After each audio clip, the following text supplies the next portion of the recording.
Hello my dear friends, welcome back to the channel online Shikshan. मैं हूं आपके साथ अंजलि बालियान और आप सभी साथियों का स्वागत करती हूं। दोस्तों, आज है 24 दिसंबर 2021 और आज सीटेट पेपर 1 का एग्जाम एनालिसिस करने के लिए मैं आपके साथ हूं। पेपर का लेवल आज कैसा रहा, साथ ही साथ कौन कौन से क्वेश्चंस आज के पेपर में पूछे गए हैं, जो मेमोरी बेस्ड क्वेश्चंस है, बच्चों ने कमेंट करके मैसेज करके हमें बताए हैं, उसके अनुसार उन सभी को एक साथ में नोट करके आप सभी को यहाँ पर मैं फटाफट से बताने वाली हूँ। आप जल्दी जल्दी से एक पेपर पेन अपने पास रखिए या फिर निशान लगा लीजिए अपने नोट्स में कौन कौन से टॉपिक्स आज फिर से पूछे गए हैं। तो चलिए दोस्तों शुरू करते हैं। सबसे पहले दोस्तों हम लोग ईवीएस का पोर्शन देखेंगे। ईवीएस में कौन कौन से क्वेश्चंस हमें मिल चुके हैं जो आज की फर्स्ट शिफ्ट में पेपर 1 में पूछे जा चुके हैं। पहला क्वेश्चन आया है आपका ईवीएस में झूम खेती से संबंधित, और झूम खेती से ये आज चौथी बार प्रश्न बना है फर्स्ट शिफ्ट में पेपर 1 में। तो आप अंदाजा लगा सकते हैं झूम खेती जो कि मिजोरम में की जाती है, तो कितना इंपॉर्टेंट यहाँ से क्वेश्चन बन रहा है। दोस्तों आपको साथ साथ ये भी पढ़ना होगा इस टॉपिक को पढ़ते हुए कि मिजोरम में जब फसल पकती है उसके साथ कौन सा नृत्य किया जाता है, चेराव नृत्य।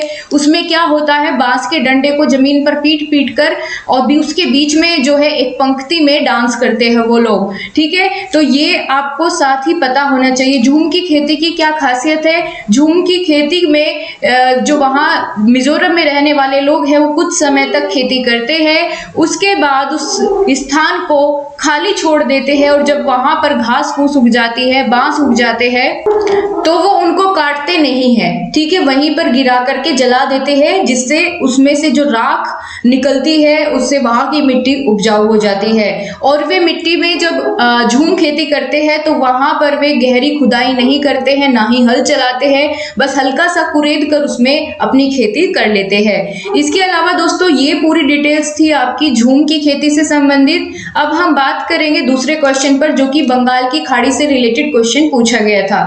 दोस्तों बंगाल की खाड़ी से संबंधित जो प्रश्न आया था उसमें जहां तक मुझे लग रहा है कि या तो बंगाल की खाड़ी में गिरने वाली नदियां पूछी गई होगी, जिनकी ट्रिक मैंने आपको बता रखी है। ब्रह्मा की गोद में गंगा, ठीक है, ब्रह्मपुत्र, गोदावरी, गंगा और कावेरी, ठीक है, ये सारी ट्रिक्स मैंने आपको करा रखी है। तो बंगाल की खाड़ी में गिरने वाली नदियां आपको पता होनी चाहिए। साथ ही साथ कौन कौन से राज्य है जो कि बंगाल की खाड़ी के साथ अपनी आप कह सकते हैं बंगाल की खाड़ी से टच होते हैं, ये कौन कौन से ऐसे राज्य हैं। तो तमिलनाडु, आंध्र प्रदेश, उड़ीसा, पश्चिम बंगाल। ये आपको जो बेसिक सी जानकारी है मैप की वो होनी चाहिए। इसके अलावा दोस्तों ये आपकी आगे भी हेल्प करेगा आने वाली शिफ्ट्स में। आप जरूर से रोज एनालिसिस तो जरूर देखा करिए कि एग्जामिनर अब कौन कौन से टॉपिक्स को छू रहा है। ठीक है, लगातार फिर उसी टॉपिक से क्वेश्चन बनते चले जाते हैं 2-3 शिफ्ट में, फिर दूसरे टॉपिक के पीछे पड़ जाएगा एग्जामिनर। तो ऐसा चलता आ रहा है आपके पेपर में, जो पिछली शिफ्ट्स को देखते हुए अंदाजा लगाया गया है। दोस्तों एक और क्वेश्चन था आपका झारखंड से संबंधित। तो झारखंड से सूर्यमणि का टॉपिक शायद पूछा गया हो, लेकिन बच्चे ने बताया कि झारखंड से क्वेश्चन आया था। यह हो सकता है यहाँ की बच्चे से पूछी गई हो कि झारखंड में जो है कौन सी भाषा बोली जाती है। तो कुडुक भाषा बोली जाती है। झारखंड की जो भाषा है कुडुक, उसमें जंगल को किस नाम से जानते हैं, तो तोरंग के नाम से जानते हैं, जिसका अर्थ होता है जंगल। ठीक है, और जंगल अधिकार अधिनियम इसके बारे में पूछा जा सकता है। तो ये आप झारखंड के बारे में पूरा डिटेल में पढ़ लीजिए। जो नोट्स मैंने आपको टेलीग्राम ग्रुप पे शेयर किए हैं वहां से आपको हर रोज क्वेश्चन देखने को मिल रहे हैं दोस्तों, वो आपके लिए बहुत ही रामबाण है, उनको देख डालिए सारों को एक बार। इसके अलावा अगर आपने क्लास नहीं ली है तो क्लास ले लीजिए पीछे वाली सारी। ठीक है, 10 क्लासेस है जिसमें पूरी एनसीईआरटी कवर कराई गई है और एनसीईआरटी से क्वेश्चन आ रहे हैं। इसके अलावा दोस्तों कन्नौज से प्रश्न पूछा गया था। शायद कन्नौज किस लिए फेमस है, तो इत्र नगरी के लिए इत्र बनाया जाता है। यहाँ कौन कौन से फूलों से इत्र बनता है ये भी आपके नोट्स में मैंने आपको बताया हुआ है। तो यानी यहाँ से रिलेटेड जो भी इधर उधर से थोड़ा बहुत घुमा के प्रश्न पूछेगा उस सब सब के लिए मैं आपको पहले ही तैयार कर चुकी हूँ।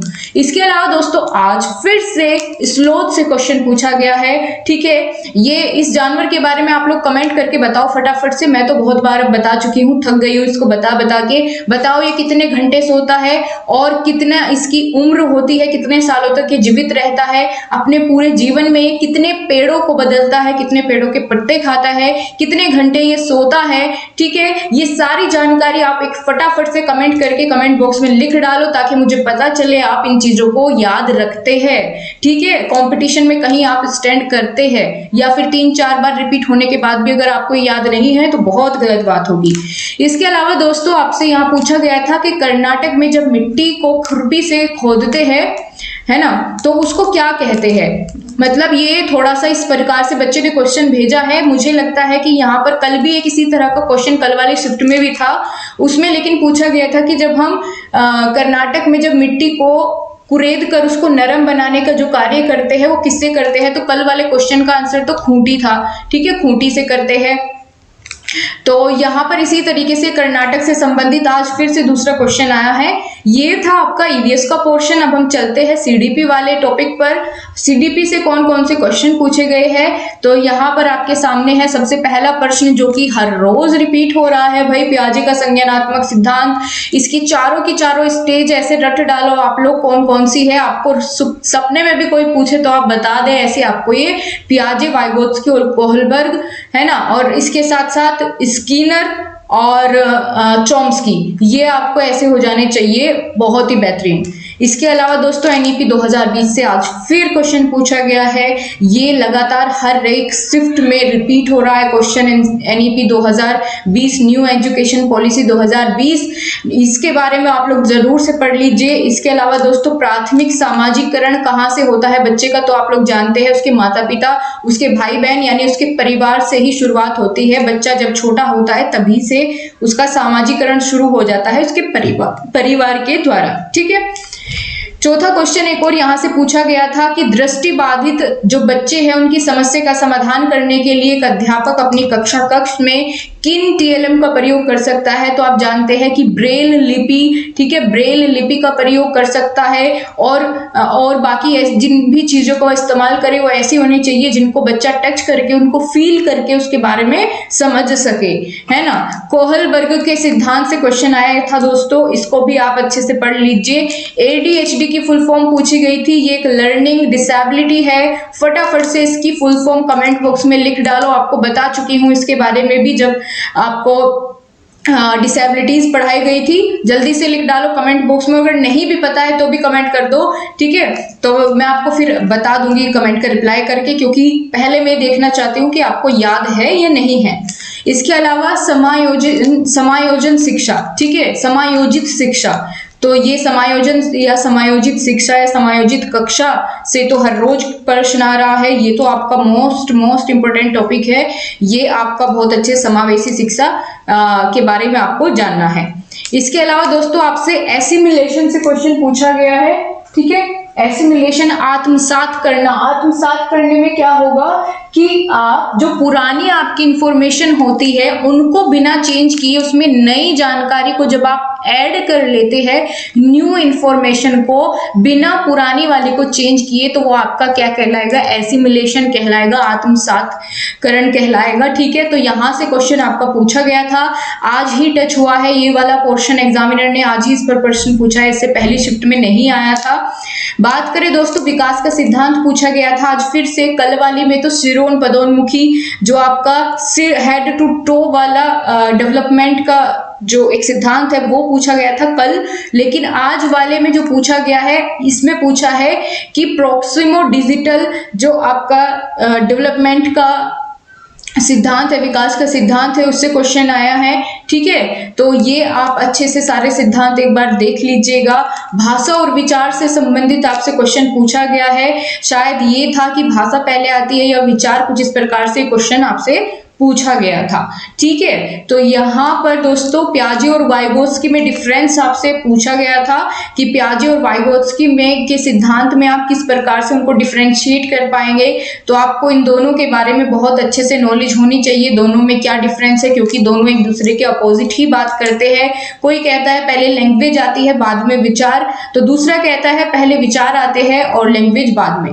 ठीक, इसके अलावा दोस्तों पियाजे से यहाँ पर 2 क्वेश्चन बने थे, उसकी स्टेज से भी क्वेश्चन पूछा गया था, एक क्वेश्चन स्टेज से भी आपका यहाँ पर पूछा गया था पियाजे की।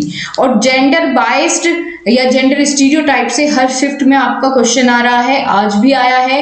ठीक है, पेपर 1 पेपर 2 दोनों में लगातार रिपीट हो रहा है, तो ये आपको क्रीम मिल रही है हर रोज। अगर आप इन एनालिसिस को देखते हैं दोस्तों तो आपको पता चलता है कि एग्जामिनर अब कहाँ कहाँ से कौन कौन से टॉपिक्स को टच कर रहा है।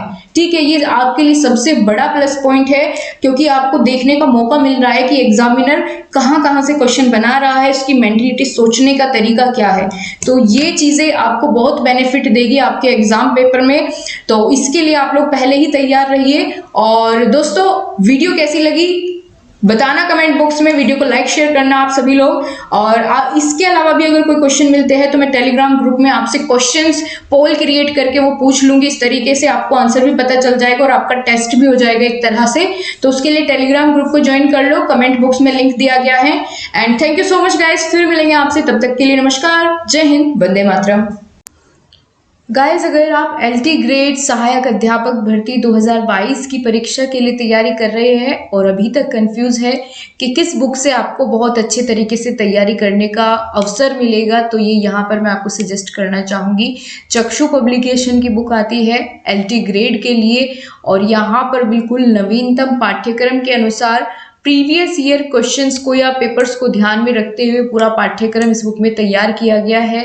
साथ ही इसमें 2019 का पेपर भी सोल्व दिया गया है, और साथ ही साथ यहाँ पर आपको बहुत सारे नए नए क्वेश्चंस देखने को मिल जाएंगे, और 800 बहुविकल्पीय प्रश्न भी इसी बुक में आपको देखने को मिलेंगे। आपकी प्रत्येक विषय की यहाँ पर ये बुक अवेलेबल है।